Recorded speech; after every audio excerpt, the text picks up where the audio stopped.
En 2019, un employé d'une école en Floride consulte Google Maps lorsqu'il remarque une étrange forme au fond d'un étang. Au premier regard, elle ressemble à une simple tache sous l'eau, mais en zoomant, il réalise qu'il pourrait s'agir d'une voiture. Il contacte alors une habitante vivant à proximité pour vérifier sur place. L'eau est sombre et trouble, mais après une inspection plus poussée, il confirme la présence d'un véhicule immergé. La police est appelée et retire la voiture de l'étang. À l'intérieur, les enquêteurs découvrent un squelette humain attaché au siège conducteur. Le véhicule appartient à William Moult, un homme de 40 ans disparu mystérieusement en juillet 1997. Ce soir-là, il avait quitté une boîte de nuit après avoir appelé sa petite amie. Puis il s'était volatilisé sans laisser de traces. Pendant plus de 20 ans, personne n'a su ce qu'il était devenu. C'est finalement une simple image satellite de Google Maps qui a permis de le retrouver. Mais une question reste encore sans réponse. Comment sa voiture a-t-elle fini au fond de cet étang? Chapitre 2. Les messages Help. En janvier 2025, d'étranges images repérées sur Google Earth deviennent virales sur Internet. Dans une zone industrielle de Los Angeles, d'immenses mots ont été écrits directement sur le sol. Parmi eux, on peut lire Help, Trafico ou encore LAPD.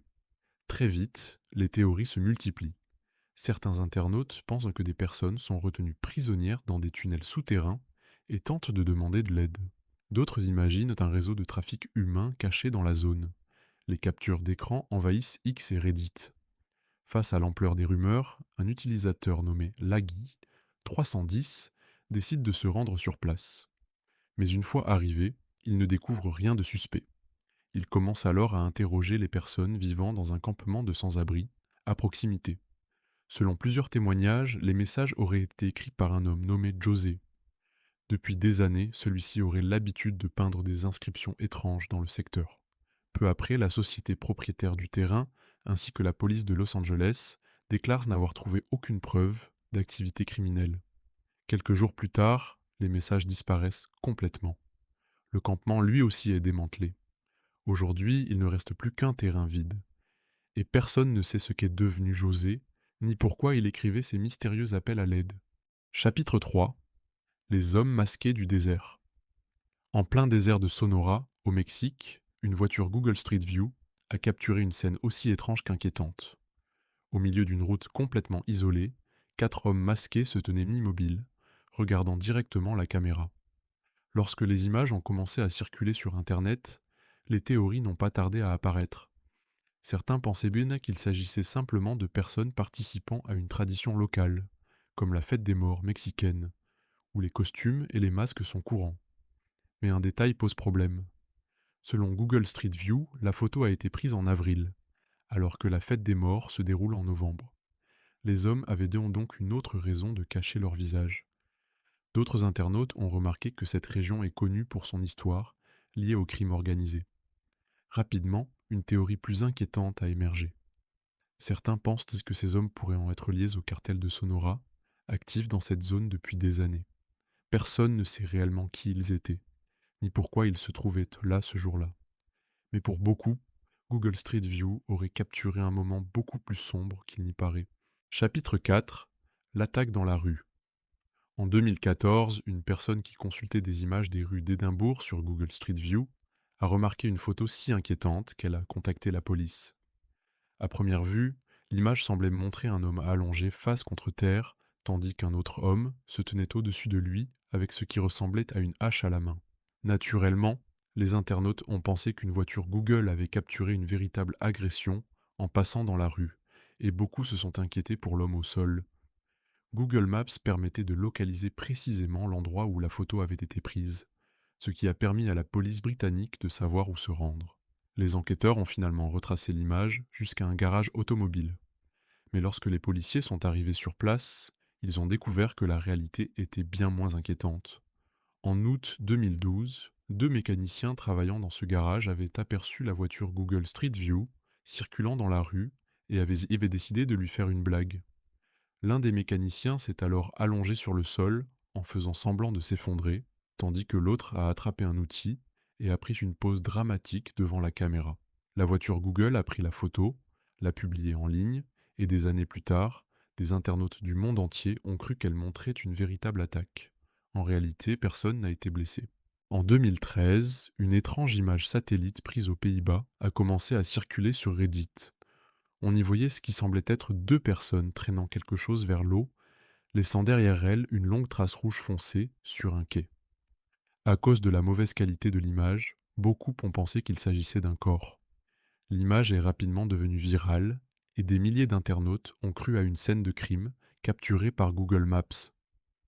Les autorités locales ont finalement enquêté, mais un détail posait problème. Personne n'avait signalé quoi que ce soit de suspect. Aucun témoin, aucune disparition. Puis une femme de 52 ans nommée Jacqueline s'est manifestée. D'après son témoignage, la trace rouge n'était pas du sang, mais de l'eau laissée par leur chien après une baignade. À cause de l'éclairage, cette eau apparaissait rouge sur l'image. L'explication semblait crédible, mais certains analystes n'étaient pas convaincus. Selon eux, la trace ressemblait davantage à une marque de traction qu'à de simples gouttes d'eau. Des années plus tard, aucune preuve n'a permis de confirmer l'une ou l'autre théorie. Et aujourd'hui encore, personne ne sait vraiment ce que cette image a capturé. Chapitre 6.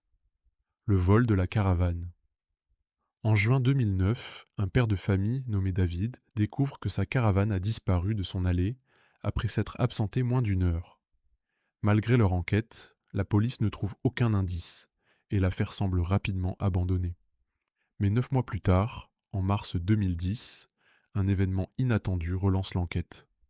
Le fils de David, âgé de 10 ans, consulte les images Google Street View de leur maison lorsqu'il remarque un homme inconnu sur l'allée, à côté d'un véhicule vert. Incroyablement, la voiture Google était passée devant la maison presque au moment exact du vol. Cette image fournit aux enquêteurs un indice crucial sur la manière dont la caravane a été déplacée. Un problème subsiste cependant.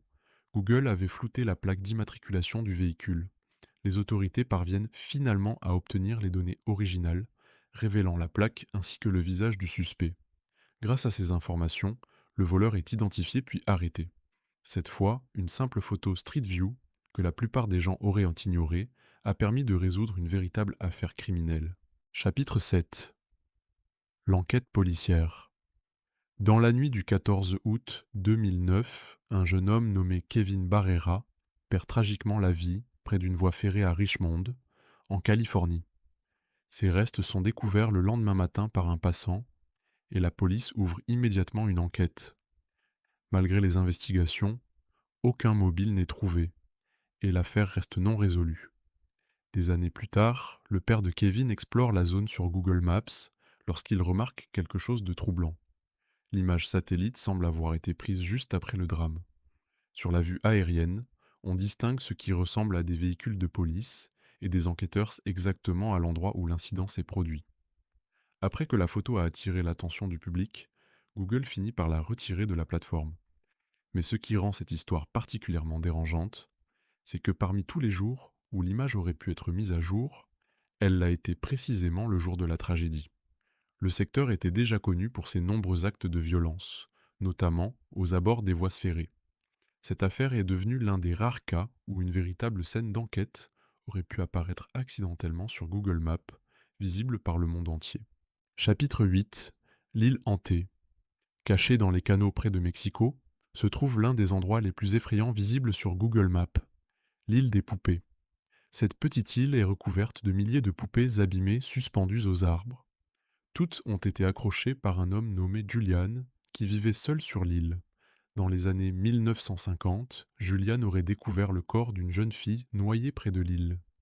Quelques jours plus tard, il trouva une poupée flottant dans le canal et pensa qu'elle appartenait à l'enfant. Il l'accrocha alors à un arbre en hommage. Mais selon lui, des phénomènes étranges commencèrent ensuite. Des chuchotements, des bruits de pas et des ombres apparaissèrent la nuit. Convaincu que l'esprit de la fillette hantait l'île, il se mit à accrocher toujours plus de poupées pour se protéger. Pendant des décennies, Julian récupéra des poupées dans les décharges et les canaux, préférant les plus abîmées, qu'il jugeait plus efficaces contre les mauvais esprits. Puis, en 2011, alors qu'il pêchait avec son neveu près du même canal, Julian affirma entendre des voix l'appelant depuis l'eau. Quelques heures plus tard, son corps fut retrouvé exactement à l'endroit où la jeune fille était morte. Aujourd'hui, L'île est devenue une attraction touristique célèbre. Pourtant, certains visiteurs affirment encore voir les poupées bouger, ouvrir les yeux ou même murmurer dans l'obscurité.